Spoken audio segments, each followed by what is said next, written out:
Hey guys, so today I'm going to show you how I prepare a new course with the syllabus. So I've received the syllabus for the course that I'm in right now, or we'll be starting at ED 731. So I created a new notebook in GoodNotes 5 for that course. And this will be the notebook that I put all of my materials in. So I decided to go into my email and I found the syllabus. There's 26 pages of it, but that's okay. I like detailed syllabi. And then I went to the export button and I exported it to GoodNotes. And then I put it right behind the cover page. So now I have all 26 pages inside of GoodNotes that I'll be able to annotate and go through. So the first thing I like to do when looking at any syllabi is to quickly just take a breeze and look through each page. What is going on? So you can see that I've had some course policies. Here, what I really like on this page is the little table of contents that I'm given for the attached resources to the syllabi. So they're not the exact course materials or course outline, but it's pieces of information I'll need, rubrics and other sorts of outlines that are important. And then, of course, with GoodNotes, I have the notebook page at the end ready to go when I'm ready to take notes or put in other course materials for the entire class that I'm taking. So then what I like to do is, after I've skimmed through it, now I take another skim, but look at it a little bit more in depth. Not just looking at what each page looks like, but here I see there's course description, there's course materials, and I'll be able to highlight later. I see the course materials, my required reading. I already have the APA manual, so I'm good. I have course objectives, course topics, some important notes about either the structure of the course or the university, the accreditation requirements for the course. They like to show that this course meets certain accreditation categories.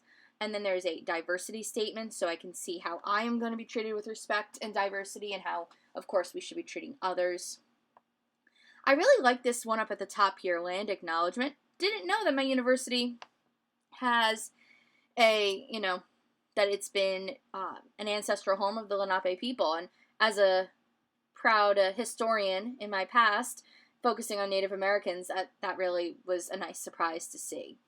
And then, of course, I see some, other requirements of the course. How to meet on Google Meets. That's where we'll be meeting the courses due to COVID. And, of course, the evaluation and grading, which is always important. I like to see exactly what grades are going to constitute, what percentages will constitute for grades. What are the projects that I have to do? What are the requirements for those projects? Those are probably my favorite pieces to think about and learn in a syllabi. And of course, this course schedule. So I will come back to this page in another round of looking at my syllabi and plug in all of those important due dates and assignments into my planner, both digitally and on a paper. Google Calendar, my digital planner in GoodNotes, as well as my paper Amplify planner. And then, of course, this traditional academic policies and style for papers or statement on inclement weather, counseling resources, all the standard university required parts of a syllabi.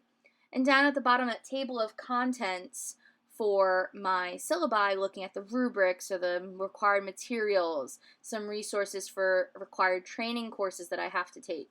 All of that is going to be important to look at as well. So once I've done that, then of course I'm going through each page and looking at it in a little bit more detail, seeing what I have. So here's the proposal sections, which is something I've been waiting to look into more detail on. What sections am I going to need when I write my proposal? Participants, measures, procedures, the design, the appendices, all those things. The rubrics, here are the links to the training courses that I'll need. So again, I take a little bit more in-depth look. And then there's some other required papers, sample informed consent that I might need to work on, other, readings that I should be taking into consideration, besides, of course, the required readings for the syllabi, according to the course schedule, references for interpreting articles, rubrics for projects that I'll be graded on. So I take a look at all of those pieces of the syllabi. And then again, I'm going to go through into detail and really read through my syllabi. So I'm going to start with the course description. The course is designed to give students the tools to conceptualize the theses in terms of research questions and design, methodology, data collection, and qualitative analysis. That is important. I need to know that. I might then highlight the goals. I see that at the bottom of that paragraph. I'm going to go through to the next page and look at more stuff.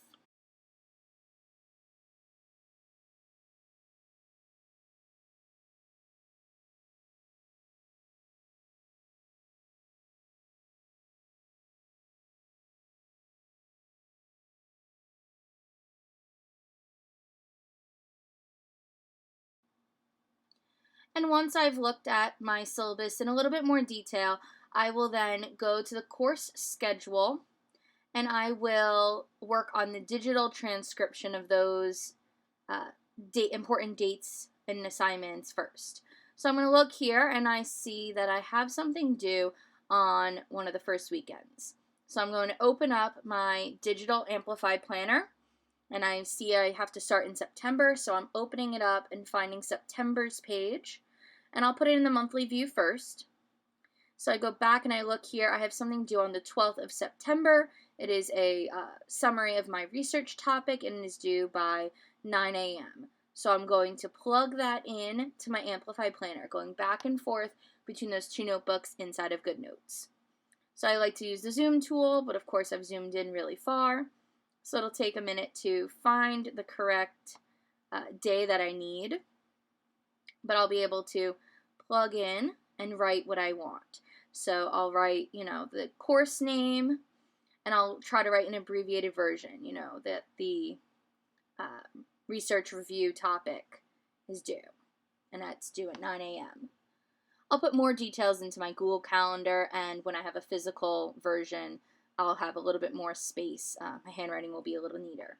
Then I go to the next assignment. I have something due on the 3rd. It's an empirical study. I also have some research proposal pieces due.